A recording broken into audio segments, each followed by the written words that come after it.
ST నియోజకవర్గం వస్తే పాంగి రాజారావు అరకు విషయానికి కూడా ఇది చాలా కీలకంగా మాట్లాడుకోవాల్సిన అవసరం. ఎందుకంటే చంద్రబాబు నాయుడు గారు పెట్టిన మొదటి సభలో ఫస్ట్ అనౌన్స్ చేసిన అభ్యర్థి అరకు అభ్యర్థే. కానీ పాంగి రాజారావుని కాదు, వేరే అభ్యర్థిని ఈయన అక్కడ నిలబెట్టడం జరిగింది. ఆయన గెలిపించాలని చెప్పారు.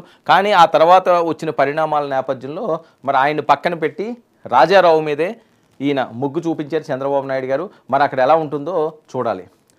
మత్స్యలింగానికి ఇక్కడ ఇచ్చారు. రేగం మత్స్యలింగానికి వైఎస్ఆర్సీపీ ఈరోజు అరకు ఈ ఎన్నికల్లో పోటీ చేయబోతుంది. అయితే ఇక్కడ కూడా వైఎస్ఆర్సీపీ గెలిచే అవకాశం ఉందని చెప్పి క్లియర్గా ఇక్కడ రిపోర్ట్ చెబుతున్నది. ఎస్టీ నియోజకవర్గంలో మరొకసారి ఫ్యాన్ గాలి విస్తృతంగా వీయనుంది.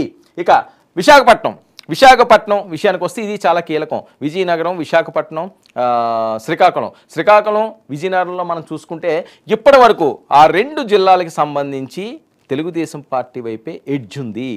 తెలుగుదేశం పార్టీ వైపే మొగ్గు చూపిస్తున్నారు. అయితే భీమిలి నియోజకవర్గం వచ్చేసరికల్లా ఏం జరగబోతుంది? విశాఖపట్నం ఓవరాల్గా 15 నియోజకవర్గాలకు సంబంధించి ఏం జరగబోతుంది? ఎందుకంటే విశాఖపట్నం అన్నది ఎన్నికల్లో చాలా కీలకంగా మారనుంది. దానికి ప్రధాన కారణం జగన్మోహన్ రెడ్డి గారు విశాఖపట్నాన్ని ఎగ్జిక్యూటివ్ క్యాపిటల్గా ఆయన పేర్కొనడం, అక్కడి నుంచే ప్రమాణ స్వీకారం చేస్తానని చెప్పడం, అక్కడే ఒక సౌధాన్ని కూడా నిర్మించడం. సో ఇవన్నీ కూడా మరి ఉత్తరాంధ్ర ప్రజలు అవనియండి, లేకపోతే విశాఖపట్నం ప్రజలందరూ అవనియండి, ఆయన అనుకున్న దాన్ని అనుకున్నట్లుగా ఆమోదిస్తున్నారా లేదా అన్నది ఈ ఓటు ద్వారా తెలియనుంది. మరి ఈ నేపథ్యంలో ఇక్కడ భీమిలి నియోజకవర్గం, ఆ ఋషికొండ, ఈ పంచాయతీ అంతా కూడా ఇక్కడ జరిగిందే. పవన్ కళ్యాణ్ గారు వెళ్ళి అక్కడ అడావుడి చేయడం, మరి ఈ వ్యతిరేకత ఏమైనా వైఎస్ఆర్సీపీ మీద పడబోతుందా, లేకపోతే వాళ్ళకి ఎదురు లేదా? ఇక్కడ చాలా కీలకం. భీమిలి నియోజకవర్గంలో ఈసారి నువ్వా నేనా అన్నట్లుగా పోటీ ఉంటుంది.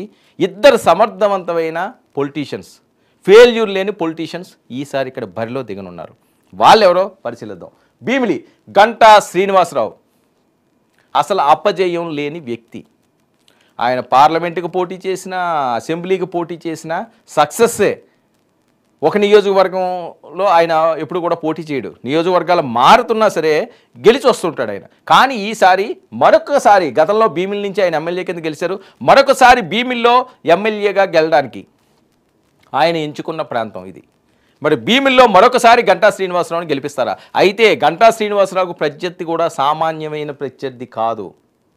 మొత్తం శెట్టి శ్రీనివాసరావు, అవంతి శ్రీనివాస్ అంటారు ఈయన, అవంతి కాలేజెస్ అధినేత. అవంతి శ్రీనివాస్ కూడా పార్లమెంట్కి వెళ్ళినా, ఎమ్మెల్యేకి వెళ్ళినా సక్సెస్సే. గంట అలాగే ఆయనకి ఒక హిస్టరీ ఉంది.